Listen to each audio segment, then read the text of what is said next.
So hi guys, welcome to a brand new partwork to my channel. Now this is on a subject that I have brought to my channel before, but I don't think I brought it in partwork form. So what I'm going to do is I'm going to play the intro, and then we're going to have a little discussion. We're going to have a little look at the magazine. This is going to come out the wrong way, but I'm going to establish some rules for this series, and then we'll crack on with it. Can't find my cursor, so I can't play the intro.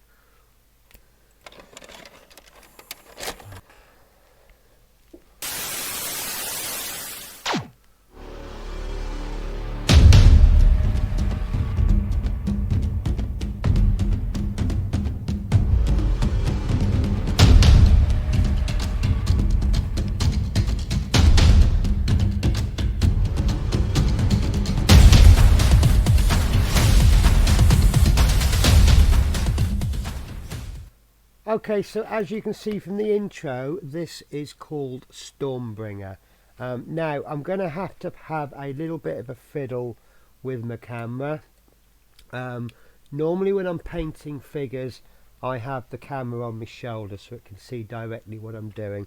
Because we're going to be playing with the magazines, obviously I'm going to have to fiddle with that, so I do apologise. Let's just change cameras. So let's have a look, first of all, the magazine. Now, this is Warhammer Age of Sigmar Stormbringer. Now, Warhammer is one of many role-playing games. I suppose the daddy of them all would be Dungeons and Dragons. I'm not really into all of the games. I played Age of Sigmar. Well, I played Warhammer and I played Age of Sigmar.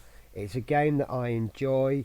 Now, this magazine is designed for the youngsters to come into the hobby. So I'm going to do this series as though I'm a youngster. What that means is the paint style is going to be done as per the magazine. Now, we talk about 3 standards of painting. The first standard is a very basic, what we call base colours.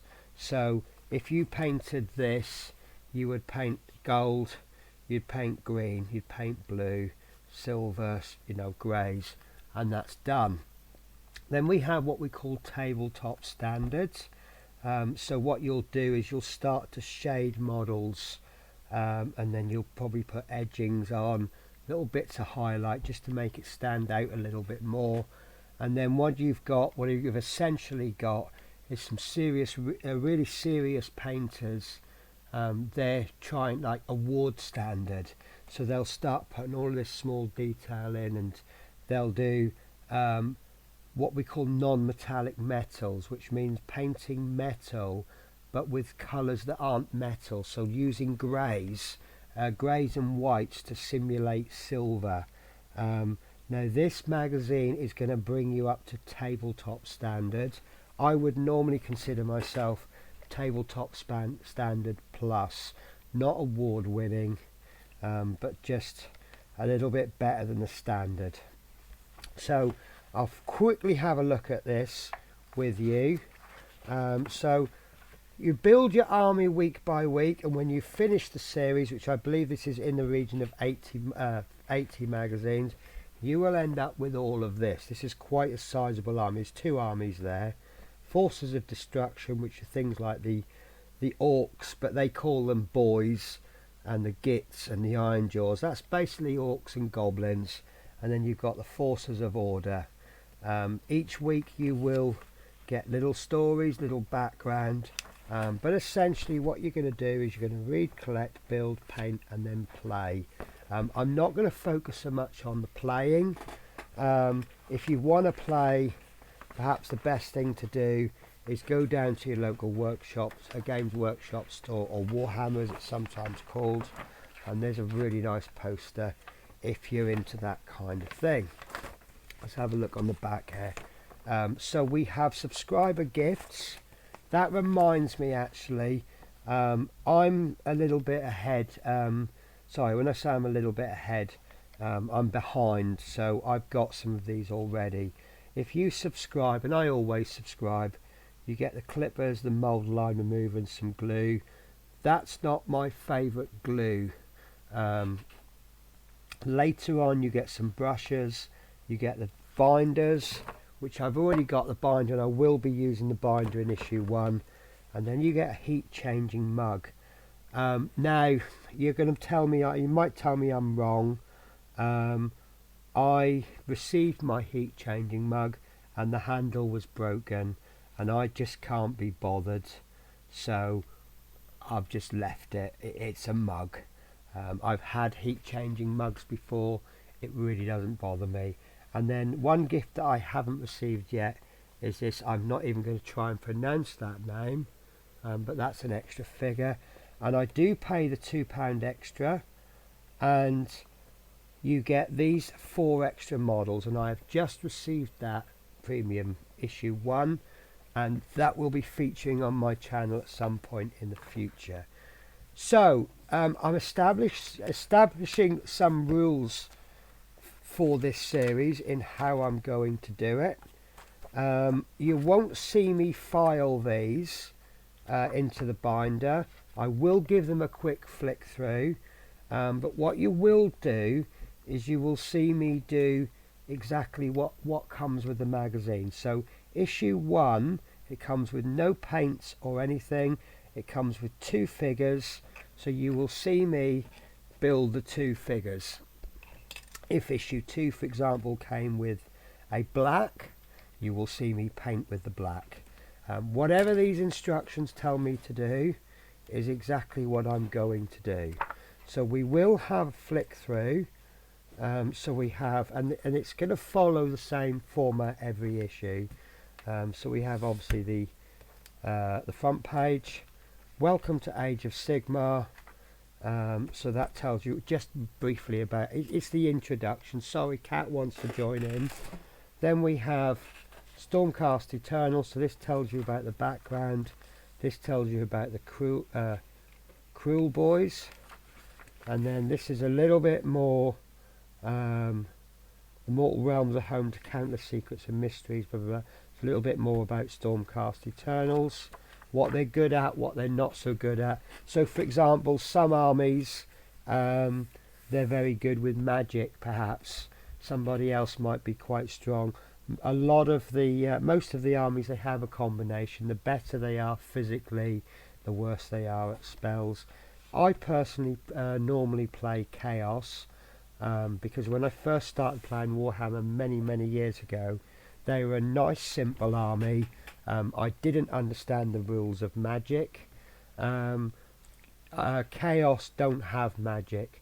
They're just very strong and tough, and they go in, and then there is no magic. In fact, they're actually anti-magic. So that worked really well for me. So little section on the Krill boys. So let's just take that out for filing later on, which I'll do off camera into the binder. So we have how to build, which we will come back to. We will have how to paint. This is actually the section we need to deal with today. So this tells you how to paint, and this is the standard that we're going to use for this series. So in future issues you will receive paints and brushes that you'll use to paint your models. This is a fun part of the hobby. It also makes your models look amazing. Don't worry if you've never painted models before, you will receive guides and tutorials. So this is exactly what this magazine is about. You can buy this and you don't need to be embarrassed, because if you go into a shop you will invariably come across people that are experts on this, and that can put you off. You might get people who are show-offs, which can put you off. You meet some very nice people, but this allows you to gain a knowledge in the safety of your own house, and then once you're confident you can go into the shop. So essentially all painting follows 3 stages. You apply a base coat, and as you can see from that model, if it ever focuses, that is a very nice model just there. That's it. If you stop there, that is a nice model, and I would be happy to play with that army. Then you can take it to the next stage of applying shades, and as you can see, some detail is starting to pop. And again, if you stop there, that's very nice, but then you can apply some highlights, and as you can see, if you compare those first two, number 3 is definitely better than number 1, but number 1 is actually okay, and that's what we're going to be ending up doing in this series. So that can go into, so we have paint guides, and you see you'll get various pots of paint, technique guides, and then we have breaking down the rules step by step, and in this particular bit it tells you how to play your first game. So you deploy, so which is setting up your pieces, you move, then you have an attack, and that's it. And that's a really nice starter way to play the game. You just have, I'll have a figure, you have a figure, we move my figure in, we fight, that's it. It's more of a duel than a game. So let's pop those in. So I'm going to establish some rules. By and by, I'm only going to use the equipment that I've received from Warhammer. It's the idea behind that is that you can then see exactly what you need to complete these models. Now, if you were to go out and buy other equipment from the shops, then that's absolutely fine. And what you will find is that you may be more comfortable with something else. For example, the paintbrushes that we will receive in these magazines, they're good paintbrushes. You know, they're better than your average paintbrushes. One of the things you will find, in my opinion, with Citadel is the products are expensive, but the products are good. So you might, for example, you could go down to the local hobby store and buy a brush from Humbrol. Everybody knows Humbrol, linked with Airfix, and that brush will cost you, say, for example, £2, and that's fine. That's an okay brush. With Citadel, that same brush may cost you £3, £2.50, £3, but you'll find it's a slightly better quality brush. And then what you might like to do is go out and find some really good brushes, and they may be £5, but they will be better than the Citadel brushes. I have my own preference of brushes, which are very, very good, and I do think they make my painting standard better, but I can paint a good model using Citadel brushes. The next thing is that although if you were doing this, if you've gone out and bought issue 1, you won't have received these subscriber gifts. I'm not going to mess around and go, well, I can't use that gift until this stage, and this one until that stage. So if I've got the gift, I'm going to use it, and whether I receive this after that or before, whatever, then I'm going to use it. So I will be using these sprue cutters. Oh, why have I cut the top off? So although I have my own sprue cutters, which are far better, they're Japanese engineered, but I will be using these because you will then discover these are good enough.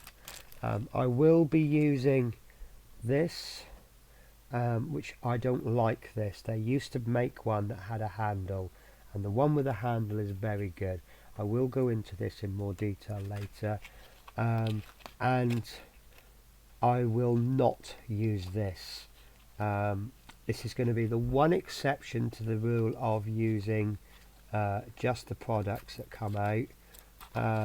I will use it for this particular stage, but once I've done that, I will be going over to where is it? 2 glues, which are these nice bottle glues. I'm going to hide the label for the moment because these, I'm going to call them generic liquid glues. This is a thick glue, this is a thin glue, and I will explain those next time we build something in a future issue. I will go a little bit more about them. So anything else that I've thought of that I've now forgotten to tell you, I will bring up in a future issue. And then what I'll do is in issue 2 I will show you these filed, but I think it's a complete waste of time me making a video showing you how I file all the paperwork. But what I will say is this did come with one of the packs. It's just a folder and it comes with the relevant dividers. Now I can't remember if there will be future binders coming for subscribers. I never buy. I always get the free binder, but I never buy subsequent ones. The amount of money, this is just an opinion guys, the amount of money they charge me for a binder, I would much rather go down to my local stationery shop and buy a binder for much less, print a little label that says Stormbringer on it. So once this binder gets full, I'll be going and buying my own one. It might be black, it might be red, it might be pink, I don't know what colour it will be. So 16 minutes wasted and we've not done anything. So issue 1, we have received 1 sprue of figures, of which there are 2 figures there. One other thing I've just remembered, one other piece of equipment that I'm going to use that isn't supplied by Warhammer is this. This is an emery board. I'm going to call this sandpaper. You can get sanding stick, sandpaper in a variety of formats. This is the cheapest way you can do it. You go down to your local convenience store. They usually have a rack. They'll have fuses, plugs, mini sewing kits. One thing they'll usually have is emery boards. These are primarily designed for nails. This is a very... ouch! Sorry, my kitten just climbed up me using my t-shirt as a climbing frame. There she is, look. You want to get in the video? You're in the video now. I'm going to pop you down onto the floor. Yeah, so if you want to go out and buy sanding sticks, there's nothing, if you're following along with me, there's nothing stopping you from going out and buying better equipment. As I say, apart from these, I do feel I need sanding, some kind of sanding.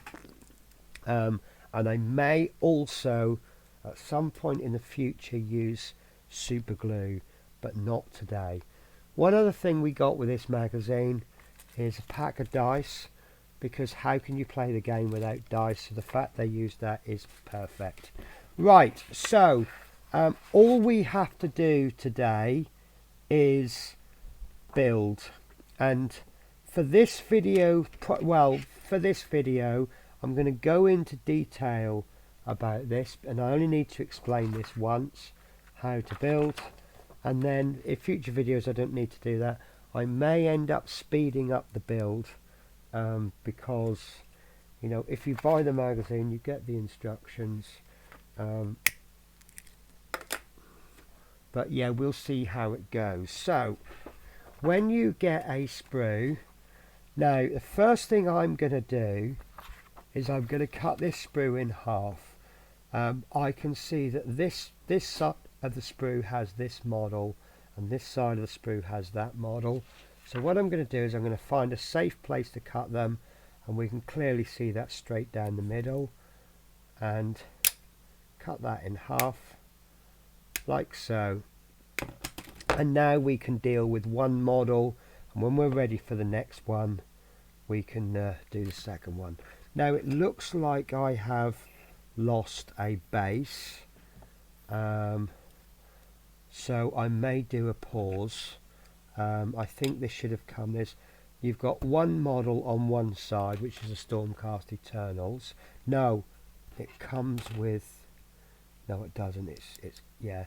This base sticks onto that. So what I'll probably do is, no, the small one doesn't come with its own. You can usually tell the high ranking figures.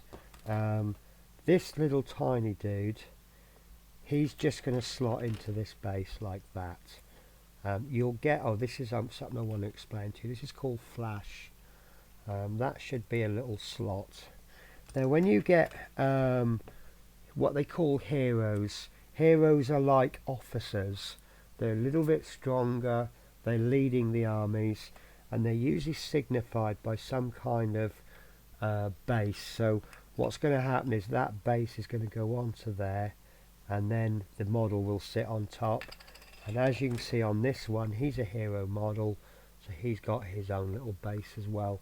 This is not the base, this is the base that goes onto. It kind of makes a little diorama. If there's enough interest, guys, I may actually go into making basic bases in the future, but you don't need to.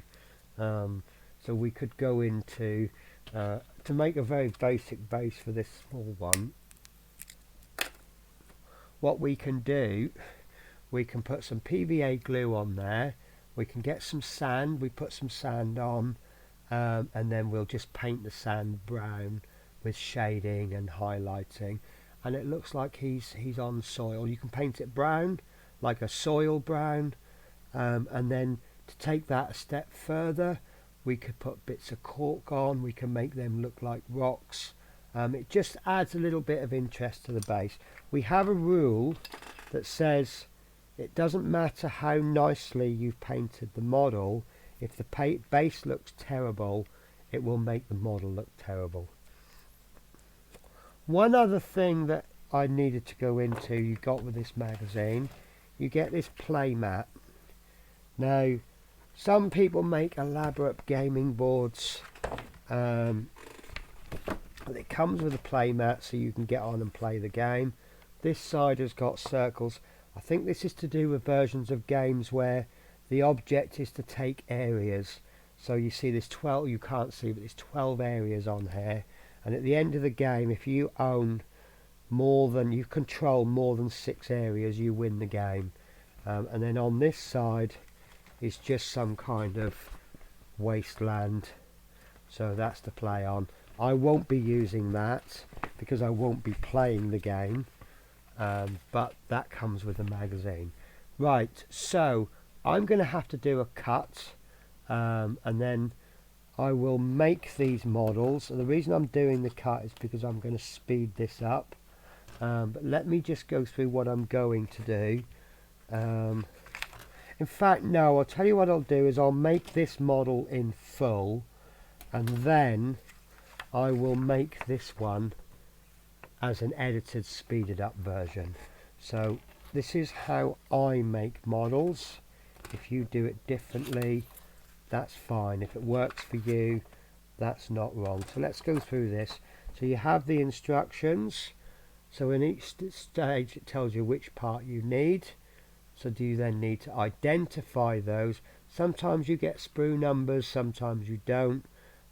So you look at the parts, you then use your clippers, you then clip off the piece as close as you can, and then you'll use your sandpaper to just take off any bit that you've missed. If you've got a very, very good set of sprue cutters, you won't have a lot of sanding to do. You then push them together, and then you end up with a finished part. Now, Warhammer has started this new thing of making everything push fit, and in some of their models they are absolutely fantastic push fit. You get no gaps, you get no seam lines. The technology that's gone into that must be amazing. What we are used to, what a lot of the older gamers are used to, is, let's for sake of simplicity, we'll call it airfix style, whereas you get two pieces, you place them together, you then apply glue, and then they stick. But these new ones, they've got tabs and things in, and they fit together really well. So let's make this Knight Arcanum, and it's a push fit, so it does tell you what you're going to need. It says use tools and push fit. So this is the sprue for the Knight Arcanum. So first of all, we need piece number 1 and piece number 2. So piece number 1 is there, and it's always wise to just have a little check. Does the part look like that? And piece number 2 is there. So we'll identify the points to cut. So we'll cut one there, and try and cut these bigger pieces first. Because what's going to happen if you cut smaller pieces, delicate parts, you run the risk of damaging the parts. And there's this one is last, and that should just fall off if I've cut it correctly. And then what I'm going to do is I'm going to get my sandpaper, and I'm just let you see I've got a little nubbly bit there on the end. Focus. So I'll just run the piece of sandpaper down there just to smooth that off, and if I've cut it well, there won't be a lot of filing to do. And that bit I've left quite a large nub, so we'll just cut that a bit more. Now there's a nub there that should not be cut off. That's actually a point to attach a later piece. Okay. And the better you do this cleanup work, the better your finished model will look. But try not to remove any detail. Now what might be a good idea, I'm not going to use one, but just get yourself a little craft knife. So you see here I'm having to sand this piece. It might be easy just to cut it with a knife. They haven't supplied me with a knife, and they won't supply me with a knife. So I have no knife to use. You could try using the sprue mold line remover. That will sometimes work, but later on I will show you exactly what that is for. Right, so that's piece number 1. Piece number 2 is here, so we're going to cut the pieces off, and be careful that you don't cut connectors off. So it might be worth having a really close look.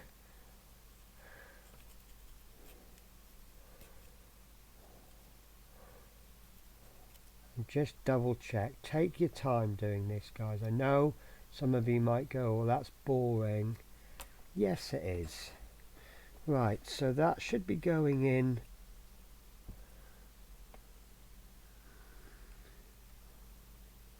like this,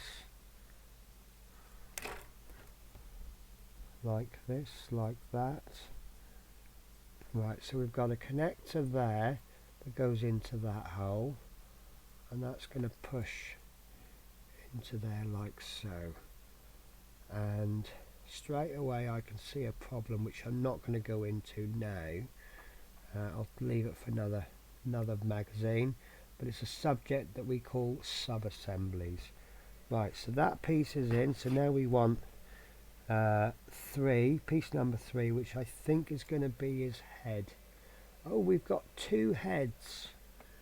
Why have we got a head number 3 and a head number 4? Use the bear head for your Knight Arcanum and ignore the mast head. Oh, I see, so we've got a bear head there. Bear as in B-A-R-E, as in nothing on it, and then we've got a masthead. So I'm guessing already we've got a conversion possibility. So you could go out and buy another issue 1 just for this model, which actually is worth doing, and instead of putting this head in, you put the other head in.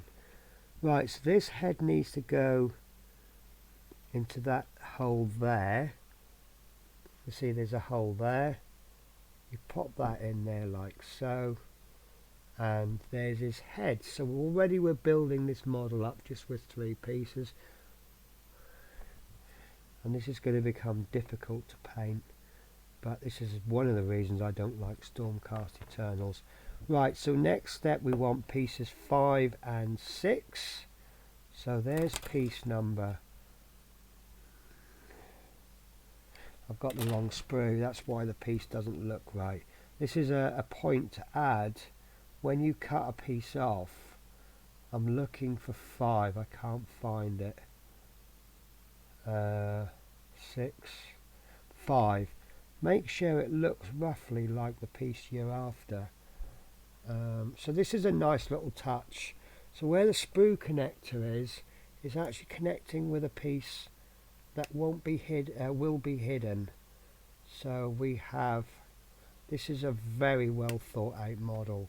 Let me just go back to that in a moment. Piece number 6 looks like the front of his body, the same as piece number 1, but instead of being the back, it's the front.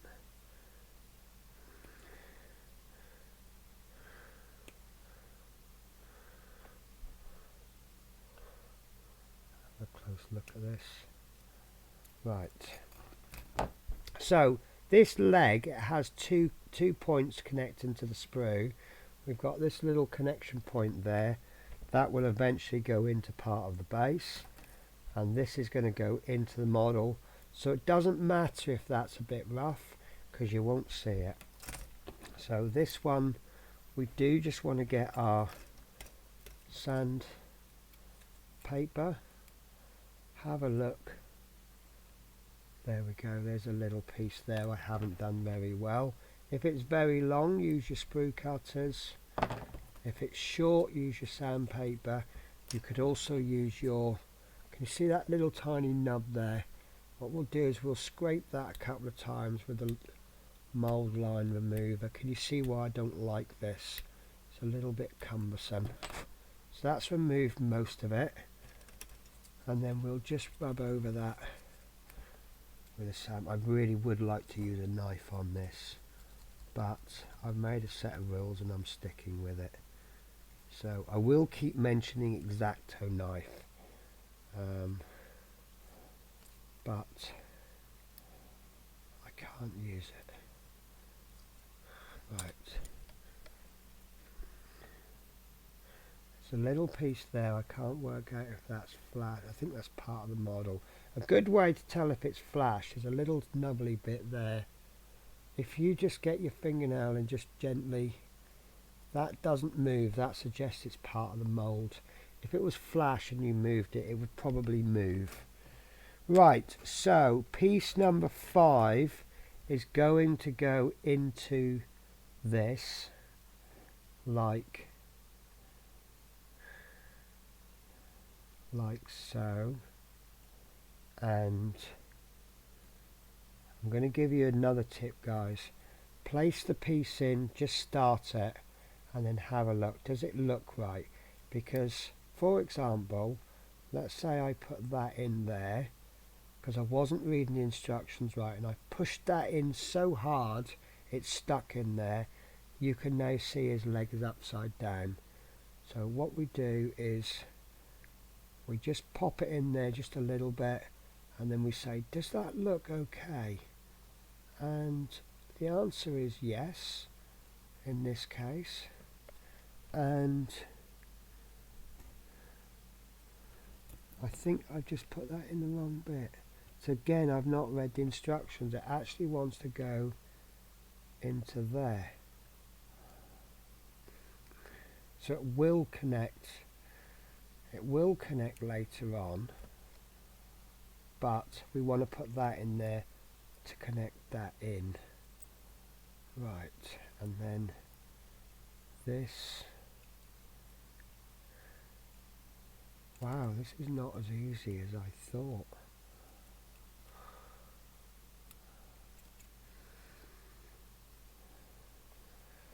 Right. Okay.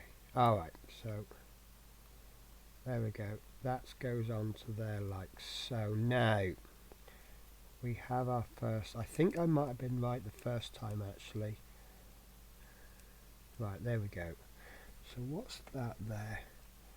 So we do actually have, I've told you how good these models are, and we've run into our first issue. If you look down that cloak, there's a gap.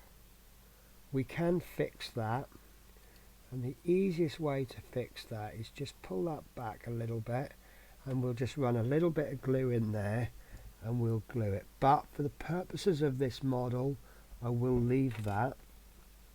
So next we want 7 and 10, which is smaller details. It's like a shoulder pad. They do seem to like their shoulder pads in Warhammer, especially Warhammer 40k with their Space Marines. I think the shoulder pads are ways to show off what brigade, what army you belong to, so you can you pop badges and, you know, unit insignias and stuff like that on. I really know very little about Warhammer 40k. Right, so it's a little tab there. I don't like that bit there. Like I say, the more time you spend on cleanup, the better the model will become. You could be the best painter in the world, but if your surface is all rough and horrible, it's going to end up looking awful. So his hand is going up in the air, but it's not connecting that well. So there's a little tiny bit of gap there. I'm not totally happy with that, but it is a shoulder pad. So again, that's a good way of hiding up holes. Right, so piece number 10 is another shoulder pad, and fiddly bits.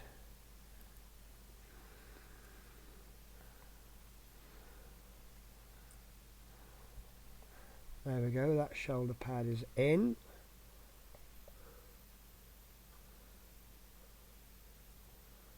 There you go.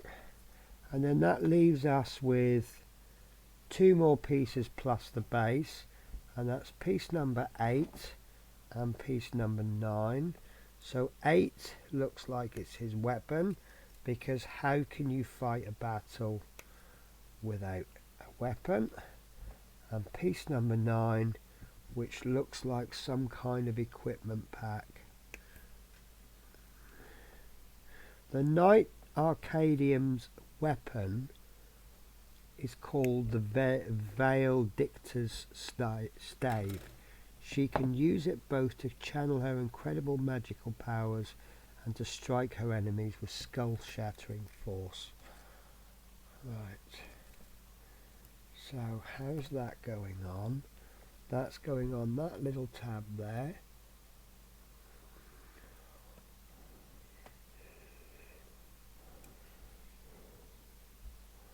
Lovely. Push that on a little bit harder so you don't see the... Oh, it's a spell book. Yeah, it's a book. Right, and then this actually has a keyhole connection, which is a little bit clever. I've never seen anything like that for Warhammer. This is actually one of the fiddlier ones. The only models I've ever built that are push fit are skeletons. Now that's not wanting to go in there. Usually if it doesn't want to go in, it's because you've got it at the wrong angle. That's gone in fine. So the very last piece now is the base, which is this one. Now I personally, I love doing stones and rocks. I just happen to be good at it. Some people are, some people aren't, and just because I'm good at one thing doesn't mean I'm good at everything. Right, so we're going to push that into the holes that are already drilled for us. And the only problem I've got with this now is, although that's only a push fit connection, that's in there so tight that's not coming out. But you see, because it's a hero, it comes with its own base, and then that's going to go onto this base. Now, bit of a word of warning for you: if you are an experienced modeler, you will have cringed so many times, because you will be sitting there going, I wouldn't do it that way. And no, I normally wouldn't. I would be gluing that together. I might be cutting some of the tabs off, but remember, the audience that this magazine is aimed for, this is absolutely perfect. That's quite advanced actually, but that is the first model that I've produced. So what I'm going to do now is I will do an edit. There's 2 more models to make, and I will just make them. I'm going to speed the video up, and then we'll have the finished model.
So there we go, guys. We have got 3 models.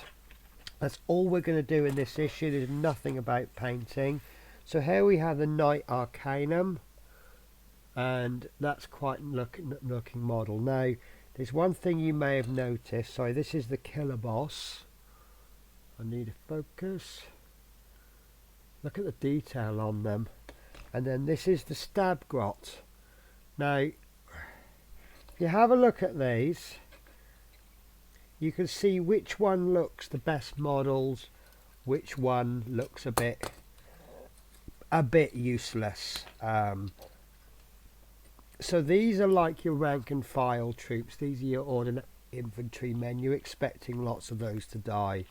These are the ones that when they die you go, oh no, he was important to me. Now, whether you think that one's a better model or that one depends on your taste of your army. I think he's quite gruesome because I do like spiky bits. There's a little bit of cleanup I missed on there, quite a lot in fact actually. It happens, and you can just, but this is the thing, when you're making the parts you might miss little bits, but once they're assembled it soon shows up. and sometimes you don't see the part until you start to paint it. Now, I borrowed a base. I'd lost one of the bases, so I borrowed one from a future issue, and I bought a replacement base. So you will never know which base it was, because by the time I get to that issue, the replacement would have come. Now, generally speaking, the larger the base, the more important the model. So you may get lots of these coming at you, and these are the ones that are going to die easily. This one is more of a kind of like, I suppose if you make it in terms of modern armies, these are like your sergeants or your sergeant majors, and then you'll have big heroes, and they're all represented on bases, and it's just so that, you know, you've got an accurate representation of distance and things like that. So that's it then, guys. That is the end of issue 1. I hope you enjoyed it. Now, coming in issue 2, I don't think they tell you in the magazine. I do obviously have issue 2, and I could go and have a look at it. But, oh, do they tell you on the inside cover? Because there's a front cover to these. And let me have a look. Once I figure out, maybe I should be looking at telling you what's coming in the next issue at the beginning. Right, I've got myself in a muddle now. Right, how to build. Right, Arcanum. Right, so that's the cover for 1. So coming in issue 2, it doesn't tell you. So I'm going to have to just leave it as a surprise, guys. So there we go, guys. Thank you very much for watching, and please stick around. We will do some painting, and we'll be learning some new rules. I won't be going into the rules in full depth, because I'm not about playing the game, I'm all about making. But we will be making them. So take care, guys, and I'll catch you in another video.